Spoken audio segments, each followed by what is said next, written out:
Tree limbs got you down? Rest assured you are not alone. That is a big ash tree just east of Washington Park, and it is definitely a problem. We're at High and Center Street. Good Monday morning, everyone. I'm Tyler Lopez. Now, if you've got a tree like this, you may recognize this is something beyond your scope, but there are a lot of folks with major problems to decide, can they budget for this? Is this something they can do themselves? We've got some help here. This is Mac Mayer from Royal Tree in Aurora. This isn't even a job you've got other jobs on the streets. You're not even worried about competition. You're booked all day. That's right, yeah. It's been a really bad storm. We've got so much work, we're just backed up, but we've got room for more.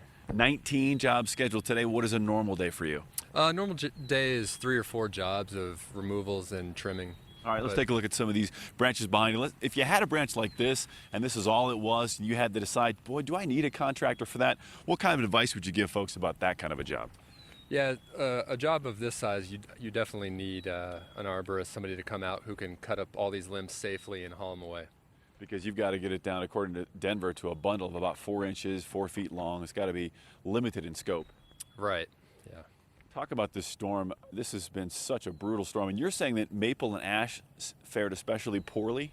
Yeah, and pears, just any softwood trees that are not strong wood, have a hard time dealing with all the weight of the heavy snow. Let's talk about if you've got an aspen tree that may have bent. Now it looks like an L instead of a T tree. Is that going to bounce back and go straight again?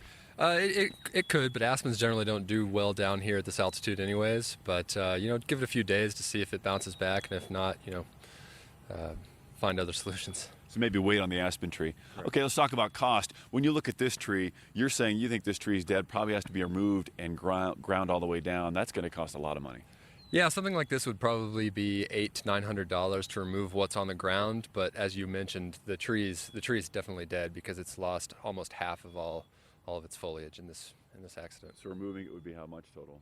Total, you're looking at $1,500 to $1,800 probably. But you were saying yesterday you did some jobs quite a bit less, even under $100, right? Absolutely, yeah. Some jobs only needed a couple limbs up high removed for as little as $40 or $50. Okay. So a lot of work out there. You're driving around. Folks like you're going to be extremely busy today. So many trees down, guys. This is going to be a problem. You're going to hear a lot of buzz saws. Now, Mac's saying they don't start until 7 a.m., so you should be good at least until then.